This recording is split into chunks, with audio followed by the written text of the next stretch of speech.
Cześć kochani, jak zwykle wita Was Janusz Dąbrowski. Dzisiaj akurat warunki takie techniczne może nie bardzo warte, przynajmniej mnie nie zadowalają, jakieś dziwne problemy mam z oświetleniem, no ale mniejsza z tym jakoś to po prostu pójdzie. O czym dzisiaj będziemy mówić? Jak zwykle o tym, co wpływa na nasze zdrowie, a co wpływa na nasze zdrowie, to co jemy. A co jemy? No między innymi zjadamy pieczywo. A co w tym pieczywie jest? Ho, ho, ho, czego tam nie ma. A więc jak widzicie, sam tytuł Ludzkie włosy w mrożonym pieczywie, czym jest L-cysteina. Mam akurat przed sobą, on teraz myślę, że będzie dobrze widoczny, numer offline'owy, czyli no, taki żywy, papierowy, hipoalergiczny kwartalnik. Jeszcze z 2018 roku, czyli 6 lat temu się ukazał, ale słuchajcie, tu są tak ciekawe artykuły, tak aktualna ciągle wiedza i powiem jeszcze Wam, że ta wiedza w miarę upływu lat staje się jeszcze bardziej aktualna, tak prawdę mówiąc. Naprawdę, dlatego że zagrożenia wzrastają. No to było zakręcone, pisane 6 lat temu. No nie, no się zmieniło na lepsze. Wprost przeciwnie, wiele rzeczy na gorsze się zmieniło. I oczywiście wielu z Was na pewno słyszało o tym, że w pieczywie głęboko mrożonym e, znajdują się ludzkie włosy. Są rzecz jasna ludzie, dziennikarze, którzy mówią bez przesady, nie ma tak dużo i tak dalej, i tak dalej. Ale zastanówmy się, do czego te ludzkie włosy mogą służyć. Tym bardziej, że niezależnie od tego, czy są ludzkie włosy we wszystkich rodzajach pieczywa, czy też nie, to do mąki dodaje się pewne rzeczy w postaci zmielonej drobno szczeciny wieprzowej, czy też ptasich piór. Pewnie o tym słyszeliście, jeżeli nie, no to wysłuchacie dzisiaj po raz pierwszy. Myślę, że dość ciekawej informacji. I akurat, słuchajcie, no posłużymy się tutaj źródłem, czyli jeszcze raz powtarzam, kwartalnik hipoalergiczny, współpracuje z tym kwartalnikiem, sporo artykułów się tu ukazało. Redaktor naczelna pani Żaneta Gelc, kapitalny człowiek, która ma ideę taką fix, po prostu propagować naprawdę zdrowy styl życia, z tym, że zawsze wymaga wszystko definicji, co to oznacza.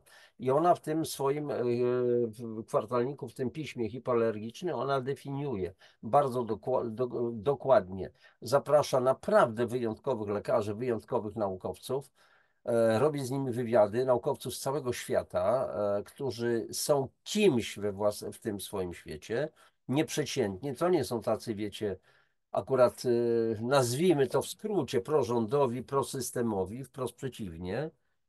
I teraz, żeby przejść już do rzeczy, to ja udostępnię ekran i kochani, znajdziemy sobie ludzkie włosy właśnie w mrożonym pieczywie. A więc słuchajcie, mamy tutaj, zaraz ja tą swoją miniaturkę przesunę, i po prostu zajmiemy się już wiedzą. A więc mamy hipoalergicznych. Mówię już w kilku audycjach o tym, że warto do tego periodyku sięgać. Wystarczy, że wygooglujecie hipoalergiczni i później macie na przykład, o tutaj wyszukiwarka, więc o tu kursorem pokazuję ruchomym szukaj. Wbijacie sobie na przykład nazwisko jakiegoś lekarza albo scrollujecie, przerzucacie ten materiał, szukacie, zobaczcie ile tutaj jest wywiady, newsroom, zapytaj doktora, zakupy, dziecko, porady, recenzje, polecane, blogi, eksperci byli u nas i tak dalej. Happy Evolution, kontakt, media, partnerzy, patroni, wydarzenia. Zobaczcie, wystarczy tylko najechać akurat na odpowiednią zakładkę, coś się ukazuje i sprawa załatwiona. No i więc dzisiaj ludzkie włosy w mrożonym pieczywie. Czym jest L-cysteina? Słuchajcie, bo tutaj chodzi o to, że do pieczywa dodaje się tak zwaną L-cysteinę. L-cysteina jako polepszacz do pieczywa określana jest w klasyfikacji E składników jako E920. ta klasyfikacja obejmuje różnego rodzaju substancje, nie tylko, bo nam się kojarzy, że to już jest coś bardzo złego, trucizny tam na szczury i tak dalej, i tak dalej. Nie, to jest tylko klasyfikacja i w tej klasyfikacji są oczywiście witaminy, polifenole, jakieś inne historie. W zależności podzielono to na działy. Jedne to są trucizny, inne są bardzo szkodliwe, inne nieszkodliwe i tak dalej, inne powiedzmy naturalne jakieś składniki i tak dalej. Więc L-cysteina generalnie jest jednym z bardzo ważnych aminokwasów, między innymi służy do wytwarzania kreatyny, która niezbędna jest dla naszych paznokci, dla naszych włosów, ale też jest też niezbędna między innymi do syntezy kolagenu oraz glutacjonu, czyli takiego antyoksydantu wewnątrzkomórkowego, jednego z najlepszych antyoksydantów, tak prawdę mówiąc. No i dlaczego tą L-cysteinę się dodaje jako polepszacz do pieczywa? Dlatego, że pieczywo jest wówczas bardziej miękkie, bardziej pulchne, czyli jest to taki chemiczny polepszacz do chleba. I teraz, generalnie ten polepszacz dodaje się do pieczywa, można go pozyskiwać przede wszystkim ze zbóż, L-cysteinę, ale okazuje się, że to pozyskiwanie ze zbóż jest drogie, więc pozyskuje się go, ten składnik również z piór i ze szczeciny lub z włosów. I teraz słuchajcie, więc żeby już nie przedłużać, tylko odnieść się bezpośrednio do treści, więc to jest artykuł napisany przez pana Konrada Kaszubę. Tutaj przeskroluję troszeczkę, żeby wam przedstawić tego pana, kto to jest. Więc to jest stały współpracownik redakcji i portalu wiadomościhandlowe.pl oraz miesięcznika Wiadomości Handlowe, wydawanych przez wydawnictwo gospodarcze. Jako dziennikarz zajmuje się m.in. tematyką produkcji, dystrybucji i sprzedaży detalicznej konsumpcyjnych artykułów szybko zbywalnych. I to akurat jest jego artykuł hipoalergicznych na temat właśnie ludzkich włosów. Więc w 2018 roku, kiedy ministrem rolnictwa był niejaki pan Jurgiel, pochodzący z Białstoczyzny, miałem kiedyś okazję go poznać osobiście. On nie musi mnie pamiętać, byliśmy na pewnym takim potężnym spotkaniu biznesowym w Białymstoku. Poznałem go, no, postać, że tak powiem, dyskusyjna, nazwijmy to, bardzo tak delikatnie ujmując. I swego czasu poseł Jerzy Paul w interpelacji do ministra rolnictwa Krzysztofa Jurgiela pyta, w jaki sposób polskie prawo chroni konsumenta przed głęboko mrożonym pieczywem z Chin. Ma to znaczenie, gdyż właśnie tam, w przeciwieństwie do krajów Unii Europejskiej, w których jest to zakazane, do wypiku stosuje się L-cysteinę, czyli E920, czyli polepszacz produkowany m.in. z ludzkich włosów. No i teraz pytanie, jak pan minister odpowiadał? Posłuchajcie, to jest, abstrahując od tego ministra, od tej władzy, którą on reprezentował, chodzi o to, żeby mieć świadomość, jak wielu naszych władców odpowiada nam na konkretne zadanie pytania. Pamiętajmy, że to są ludzie wynajęci przez nas, którzy otrzymują całkiem niezłe pieniądze, zarabiają i mają obowiązek służyć. Minister to jest sługa, a prime minister, czyli premier, to jest sługa również narodu, tylko ten pierwszy sługa. Minister z łaciny, jak dobrze pamiętam. I teraz o co chodzi? Więc w każdym razie w krajach, no zwróćcie uwagę, w interpelacji wskazuje poseł Jerzy Paul, że w krajach Unii Europejskiej ten chemiczny polepszacz produkowany jest na przykład z ptasich piór lub świńskiej szczeciny. Swego czasu, już nie pamiętam, co to była za miejscowość, odwiedziłem pewien młyn prywatny i właściciel tego młyna, pogadaliśmy tak po prostu troszeczkę tak, no przyjemna bardzo rozmowa. Powiedział mi, panie Januszu, nie kupuje pan w ogóle mąki w sklepach, bo ona tam zawiera szczecinę świńską. To był czas wiele, wiele lat temu, że ja o tym nie miałem zielonego pojęcia. Mówię, jak to szczecina? Po co? Wy też możecie zapytać, a po co? To już teraz wiecie, że jako chemiczny polepszacz. I teraz dalej, słuchajcie, niestety zakaz produkowania jej z ludzkich włosów nie obowiązuje Chin, gdzie L-cysteina nagminnie wytwarzana jest właśnie w ten sposób. W efekcie do Polski trafia takie pieczywo. No, pragnę was uspokoić, że w jednym z periodyków przeczytałem, ale to przesada, z Chin naprawdę niewiele tego pieczywa trafia,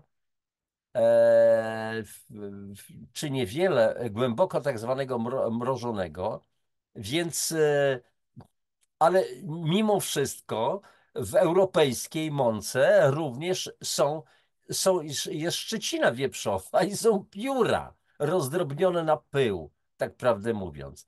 I tutaj znowu się odnoszę do pana parlamentarzysty, który podkreśla w interpelacji, że polskie prawo wymaga jedynie oznaczenia, że wypiek powstał z ciasta głęboko mrożonego. Natomiast nie ma obowiązku informowania, z jakiego źródła ono pochodzi oraz jakie składniki zawiera. Więc poseł pyta ministra rolnictwa, ja już się uśmiecham, bo ja znam ten artykuł, więc uśmiecham się do tych odpowiedzi pana ministra. Oczywiście nie on sam te pisał odpowiedzi, on tylko to podpisał i tak dalej, ale to warto poczytać, warto zacytować, dlatego że to jest z jednej strony to, wiecie, pusty śmiech ogarnia, a z drugiej strony jest to naprawdę przerażające. Więc najpierw pytanie, czy istnieją instrumenty, które skutecznie zabezpieczają polski rynek przed importem ciasta mrożonego produkowanego na bazie ludzkich włosów? No i tutaj cytat z ministra Jurgiela. Zobaczcie, takie ble, ble, ble, ble, ble, ble, jak wyciśniesz, chciałbym powiedzieć, poleci woda. Woda jest cudowna. E, Wyciskamy z tej gąbki jakąś substancję taką, która brudną, wyciekającą. Posłuchajcie. Informacja podawana na opakowaniach środków spożywczych kierowana jest do konsumentów w celu umożliwienia im wyboru spośród wielu oferowanych produktów spożywczych takiego, który spełni ich oczekiwania. Ble, ble, ble. Konsument, podejmując decyzję o zakupie konkretnego produktu, kieruje się różnymi aspektami. Następne ble, ble, ble.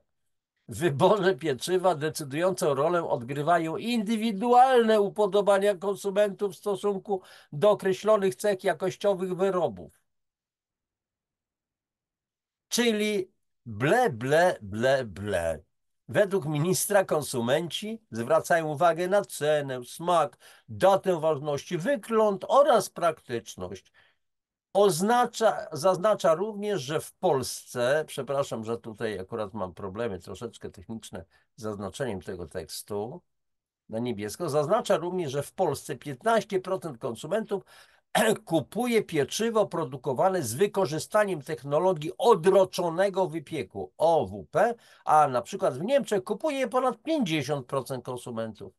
Czyli w Polsce 15 ludzi na 100, 15 klientów na 100 klientów, a w Niemczech 50 klientów na 100 łącznie. I w takim razie w odpowiedzi ministra można znaleźć oczywiście szczegółowy opis technologii odroczonego wypieku. Minister zaznaczył także, że proces mrożenia ma niewielki wpływ na jakość chleba czy bułek, a co ciekawe, w ogóle nie wpływa na utratę zawartości składników odżywczych i błonnika. Proces mrożenia jest istotny, gdyż chroni pieczywo przed pleśniami, grzybami, bakteriami. Tym samym nie wymaga zastosowania substancji konserwujących. Czyli w takim razie, jeszcze raz powtarzam, dużo tekstu, żeby coś w ogóle napisać, a nie ma żadnego wyjaśnienia. Przepraszam, chciałem powiedzieć, użyć słowa, które oznacza pewną chorobę, ale jednocześnie jest to rodzaj przekleństwa, może nie za mocnego, ale je. A więc po kielicho jest tam ta L-cysteina dodawana z włosów. I teraz popatrzcie, odpowiadając na pytanie posła, minister podkreśla, że dodawanie L-cysteiny do mąki w charakterze polepszacza musi spełniać wymagania rozporządzenia Komisji Europejskiej, w których sprecyzowane jest, że ludzkie włosy nie mogą być wykorzystane jako materiał wyjściowy dla tej substancji. I dalej oczywiście, że że odpowiedni nastrój na działalnością piekarni i tak dalej spełniają organy Państwowej Inspekcji Sanitarnej, że kontrolują w sposób doskonały. I przypomina mi się taka historia. Wiele, wiele lat temu w telewizji była mowa o tym, że w jakiejś miejscowości była awaria wodociągów i woda, która leciała z kranów, to była żółta dosłownie. Ja to pamiętam do dzisiaj.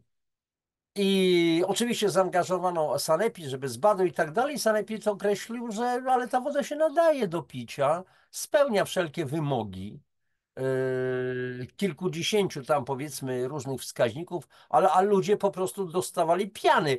Pokazywali tym inspektorom z sanepidu, ale zobaczcie jaka to jest woda. Pokazywali jaka woda leci z kranów i dalej ci się opierali, ale ona woda spełnia wszystkie kryteria, wszystkie normy i tak dalej, i tak dalej. Więc rozumiecie o co chodzi, nie muszę wam dokładnie tłumaczyć i tak dalej.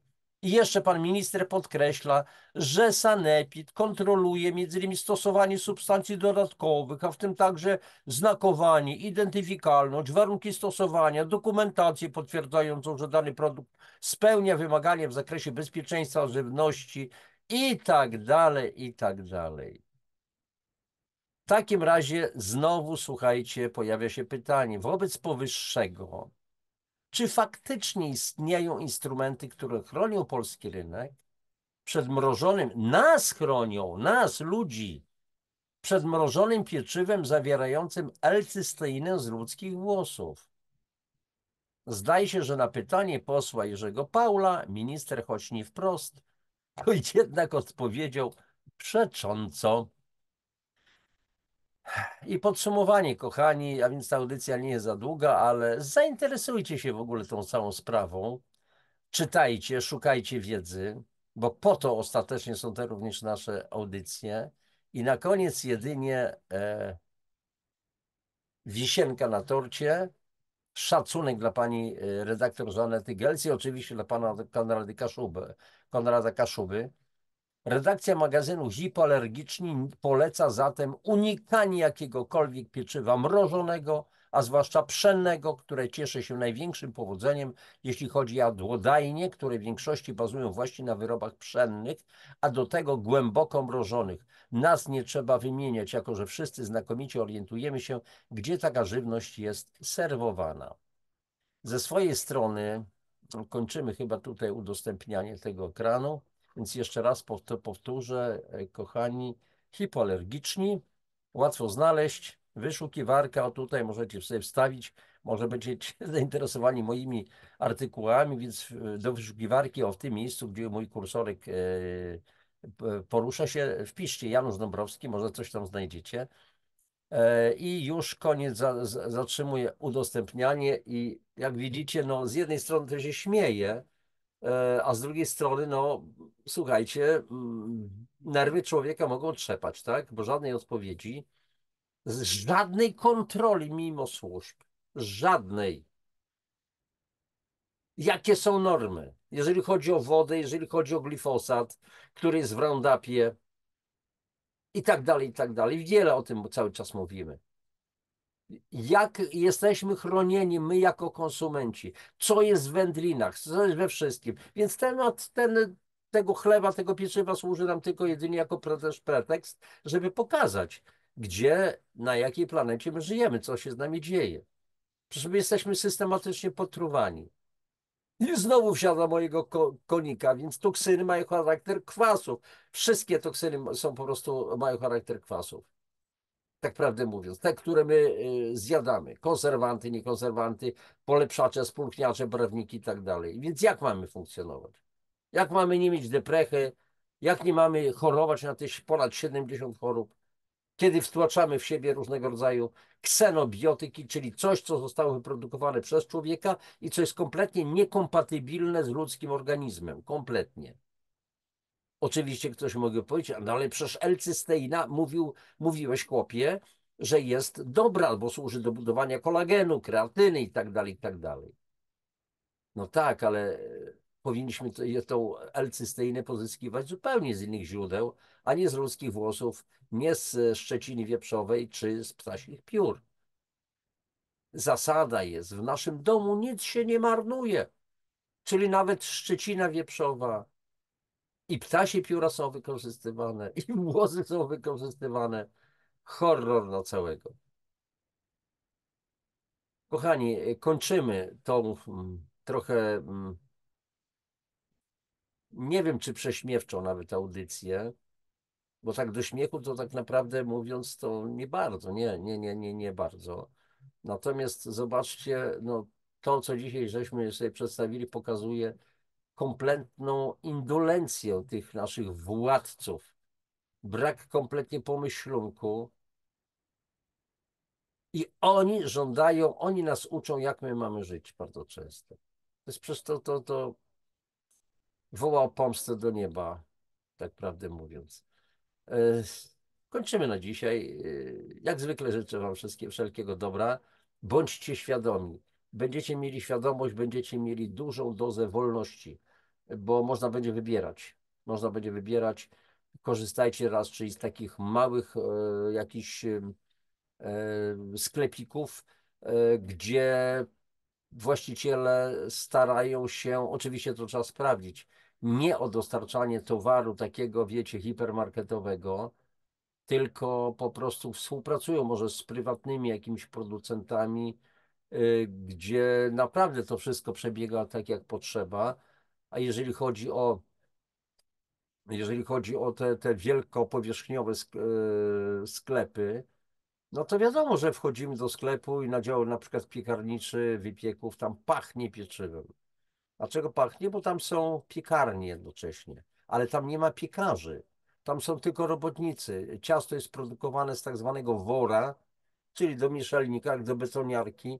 Odpowiedni zadaje się po prostu materiał, odpowiednia ilość wody, miesza się maszyny, powiedzmy, klecą z tego jakieś bułeczki i tak dalej, sprawa załatwiona. Albo mrożone pieczywo, mrożone, gotowe jest pieczywo, głęboko mrożone, do pieca, sprawa załatwiona. Nie ma prawa, żeby coś nie urosło. Wszystko ma urosnąć, ładnie pachnie i kupujemy mięciutkie, świeżutkie bułeczki.